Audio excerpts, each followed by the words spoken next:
So the Illuminate are back, and they didn't come out of the wormhole like we all thought they would. This damn thing has been playing their theme since June, and then those squid aliens just slip in from the south, steal our citizens, and then set up their filthy pagan monoliths all over our planets. But why? Why bother creating the Voteless? What do these towers even do? And is that wormhole ever going to pay off? Buckle up, kids and squids, because not only is there an answer to all of these questions, but I actually think the evidence stacks up to show that Helldivers 2 and the Helldivers universe itself is about to take a huge turn for the sci-fi that no one saw coming. Obey my cat! Hit the subscribe button.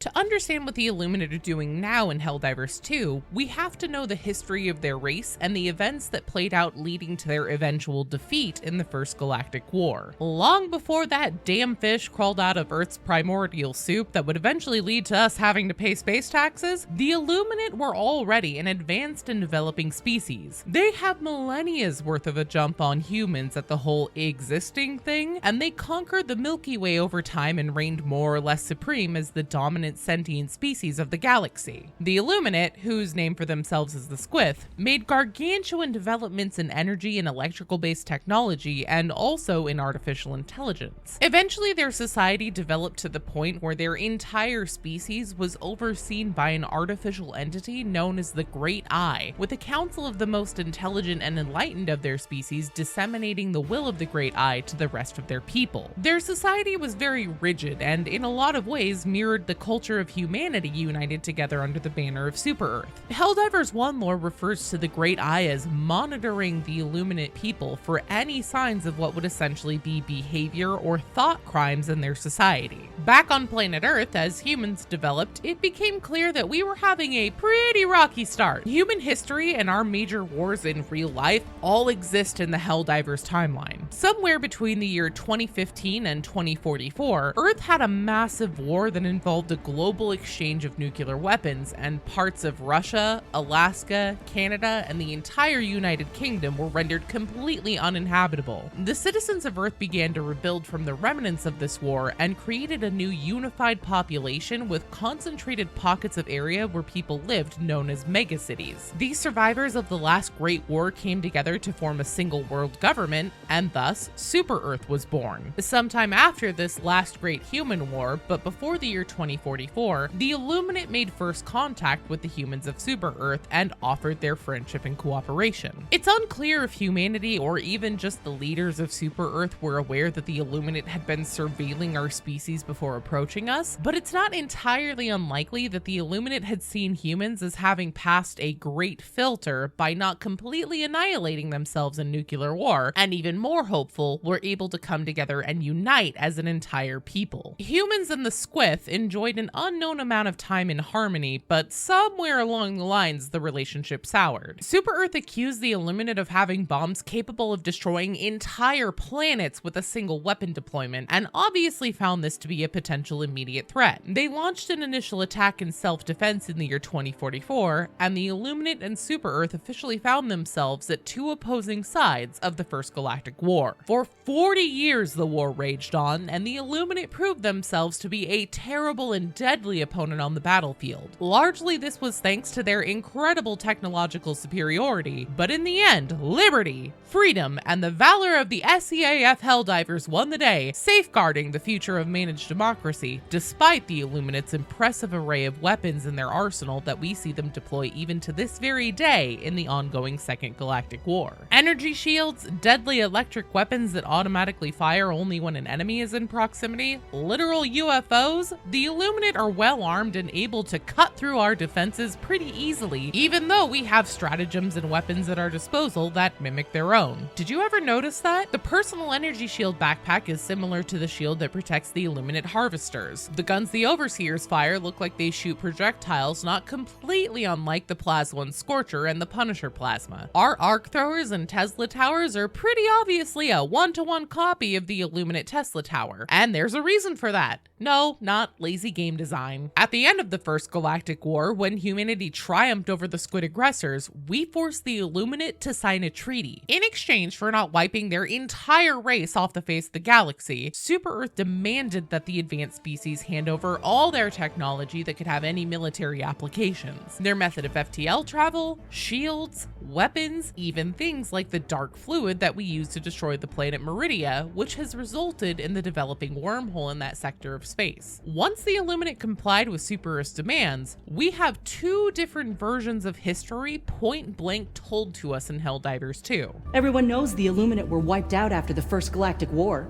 The official records state it very clearly. They say, at the end of the war, the Illuminate were absolutely 100% destroyed. How can something survive being 100% destroyed? History matters. At the end of the First Galactic War, we magnanimously allowed the Illuminate to flee the galaxy. Now, they're back. Why? Because they hate peace.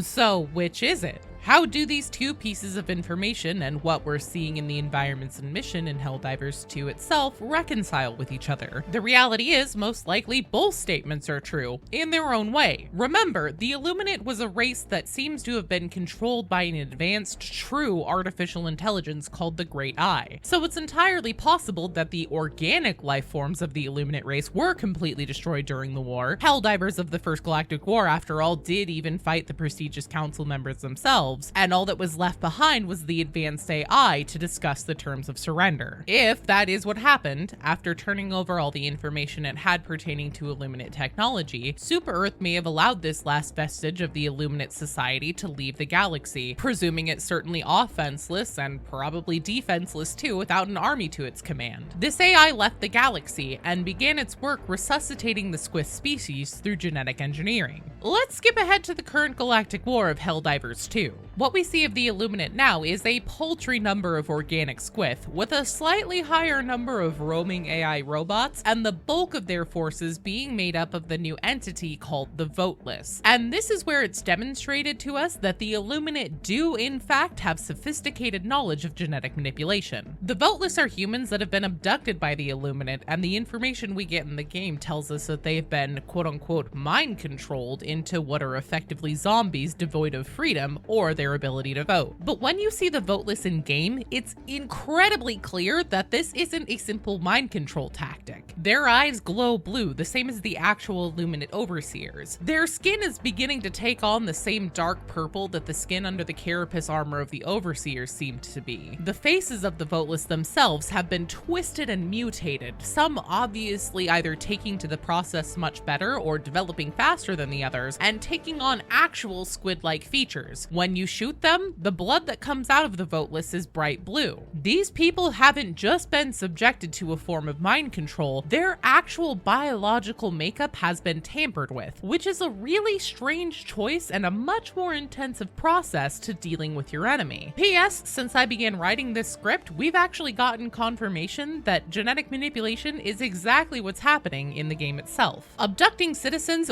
whisking them away, and subjecting them to whatever tampering process that also forces their physiology to express squith-like qualities is a much bigger investment in time and resources than, say, dropping a bunch of harvesters that shoot literal insta-kill death beams onto a city and just laying it to waste in a surprise attack. There have been some theories out there that the Voteless are meant to help repopulate the Illuminate species, creating a new version of themselves as alien-human hybrids, or at the very least to bulk up their numbers for war. But we can pretty solidly debunk this theory because the amount of Voteless that we see alive is nothing compared to the amount of bodies that the Illuminate monoliths are built on top of. The Illuminate also have a religious cult component to their culture, one that we don't understand if it's technologically based or actually involves something we would understand to be magic. For those probably cult-based reasons we don't fully understand, the Voteless seem to be almost a kind of sacrifice that has to do with the monoliths. Being capable of melee combat is probably a secondary desired outcome to whatever purpose the Voteless Voteless serve in conjunction with these monoliths. These towers, even though at first they don't seem like they do anything, are actually extremely important. They have everything to do with the Illuminate's current mission. The Squid Menace isn't actively at war with us, not yet. They're using these monoliths to force open the Meridia wormhole. Just in case you happen to not be playing at the time and missed it, the planet Meridia was destroyed by use of the mysterious dark fluid in order to stop a Terminid super colony from developing further on the planet. When the dark fluid was deployed, the planet ripped apart and a black hole was created, making all the super destroyers in the vicinity emergency jump away. Ever since, if you visit the Meridia sector, you'll find a void in space that has this strange sound emanating from it. The Abyss was created on June 2nd, 2184, or 2024 in out-of-game terms, and for the longest time it just sat there, menacingly. But mere days after the Illuminate first made themselves known and began their cowardly attacks, the black hole began to change. It's now emanating a much brighter purple light, now with a vivid blue included, and this change is in response to the monoliths that have been constructed by the Illuminate on the planets they're occupying.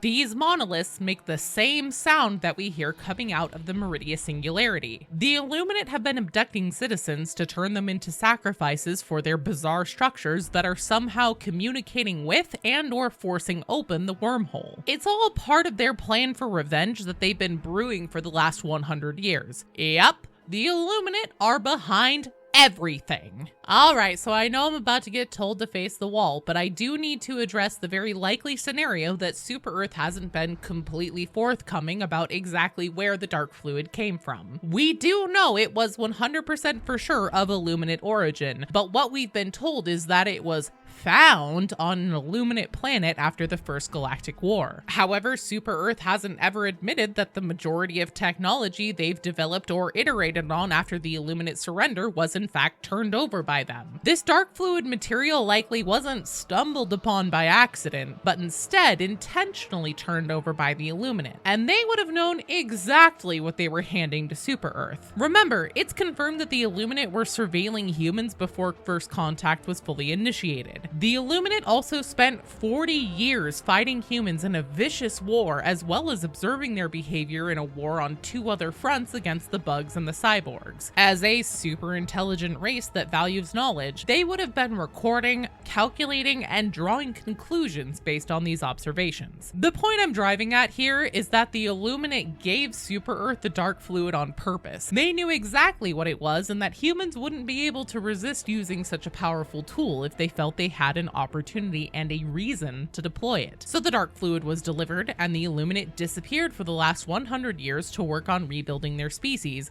biding their time. After 100 years of waiting, the Illuminate set out to stir the pot, putting into motion the events that started the Second Galactic War. If you remember, Helldivers 2 starts with the Terminids breaking free of designated farmland and science facilities where they were being studied and harvested for the fuel Super Earth uses for faster than light travel, called Element 710. At the same time, the automatons showed up in force, with the collective of Cyberstan claiming that they have the right to defend their home, but at the end of the First Galactic War, from everything we know, Cyberstan was well secured under Super Earth's control. There have been a myriad of sightings throughout the course of Helldivers, with players finding signs of Illuminate activity on planets controlled both by automatons and Terminids. The Illuminate have been pulling the strings behind the scenes to either make the Second Galactic War happen or to make the situation worse for humanity, forcing a reason for them to deploy that dark fluid. Once the black hole opened, everyone suspected that's how the Illuminate were going to show up into the game. After all, it emits a sound similar to the ambient theme music of the Illuminate of Helldivers 2. But there it sat for months upon months, with the Illuminate eventually slipping into the Galactic War map from the south. So what the hell? Does the whole black hole thing just not pay off? Nah, far from it. The Illuminate we're fighting now are calling in their reinforcements from the other side of that wormhole. In a bit of meta information, Helldivers 2 game director Mikael Eriksson did an interview with IGN and said that this first engagement with the Illuminate is a vanguard fleet. We aren't seeing the Illuminate at full strength. In fact, they won't even be capturing planets, and they're purely in a hit-and-run mode scheme. So of course, we're all expecting the true might of these aliens will come through that wormhole. Many Helldivers think that the wormhole will lead to another planet in some far, far off region of space. Others think that perhaps the wormhole on the other side opens to a time in the past before the Illuminate were defeated. Both are very, very solid theories, but there's another option that no one's really talked about or considered that we have a fair amount of smoking gun evidence for. The wormhole opens to another timeline in the Helldivers universe,